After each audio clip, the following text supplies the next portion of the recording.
refer to this part of my conversation with you as the student success segment, and I think it's really important. I have unrealistic goals for students in my class.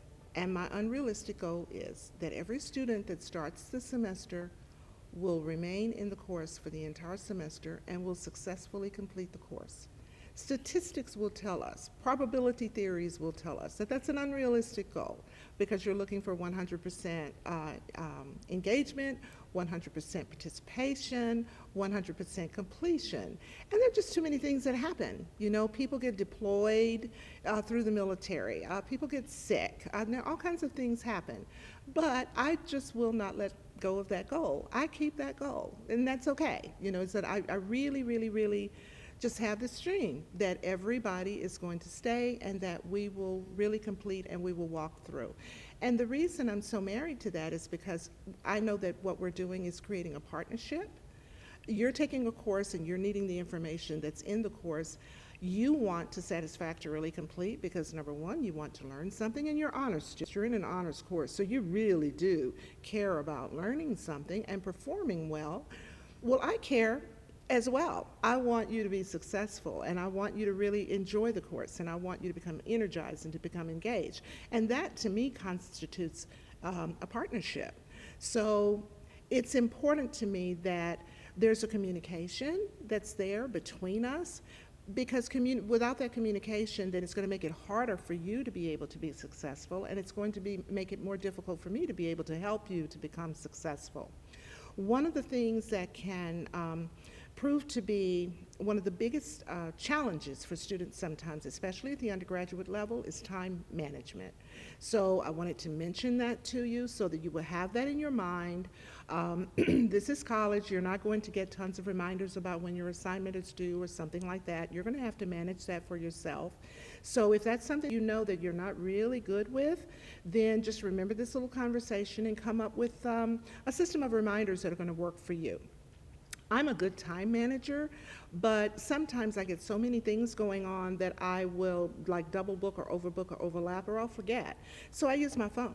It goes everywhere with me, and I know myself, and I know that I need to put stuff in my phone so that I don't forget it. And sometimes I need to have one alert, sometimes I need to have two alerts. That's me because I know how my mind works. So you know yourself, come up with a system that's going to enable you to just keep up with your deadlines, because you see, I don't take late assignments. There are no exceptions to that. You can always turn in things early, but you can't turn in things late. So being able to be a good time manager, keeping up with your deadlines and not missing anything, is going to be really, really critical to your success in this course. So I wanted to let you know that up front so that that could be something that you could start pre-planning for now. The next thing, academic honesty. Now, again, we're in an honors course. So I'm probably, as they say sometimes, preaching to the choir. But this is an area that's really important enough to me that I always like to give it emphasis, and that is plagiarism. Sometimes, well, something I've learned is that sometimes students aren't entirely certain when they've plagiarized or what constitutes plagiarism. You'll find resources on the course site that will give you guidelines for that so that you will know, so you won't have to guess, you won't have to wonder. There are all kinds of sites that were designed for college students where when you finish an exercise, you can submit it through, and it's sort of like a dry run, like a draft, and have this checker check and make sure that you have properly cited your sources, that you have not forgotten to do those things that would not otherwise result in what we call a plagiarism hit, which means that it appears that you did not author your material, that you did not give credit to the original person for the work that they did. I take plagiarism very, very seriously, and if your work has been plagiarized, because I use a checker, and so I'm going to run your work through, then you will receive a 0 for that work. You should know that there are institutions of higher learning where this particular act of plagiarism is enough for you to be expelled from the institution.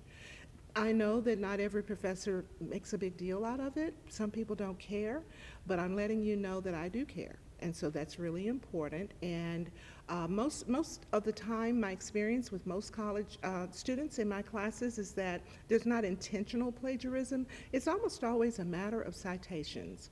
We have a writing center here at Mountain View College, so if it's been a long time since you've had an English course, or if you need to brush up or something like that, we have excellent resources at Mountain View to be able to help you with that.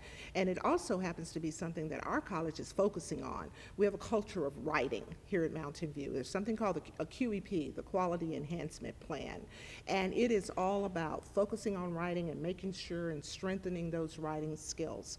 So plagiarism is important.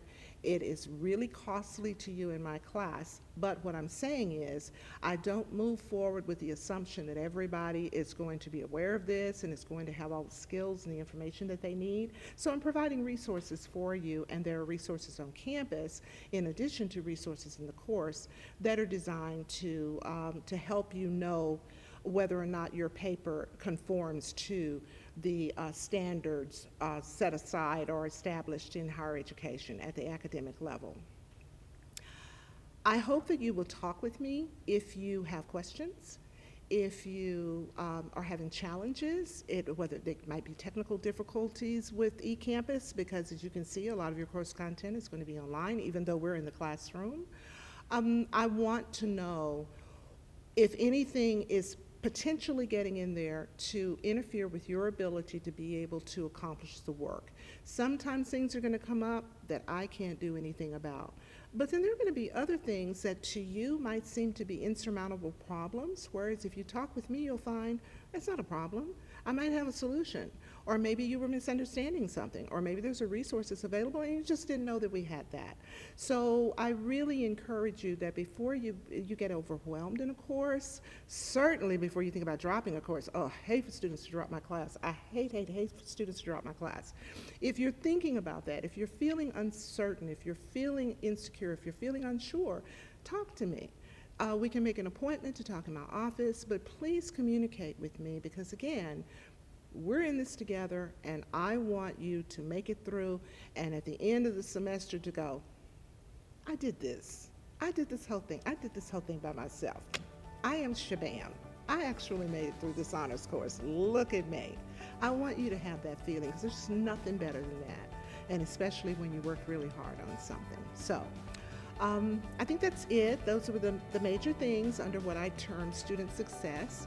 So once again, I just am so excited about working with you this semester, and I hope we have a good time. I hope you enjoy it as much as I know I'm going to. See you in the classroom.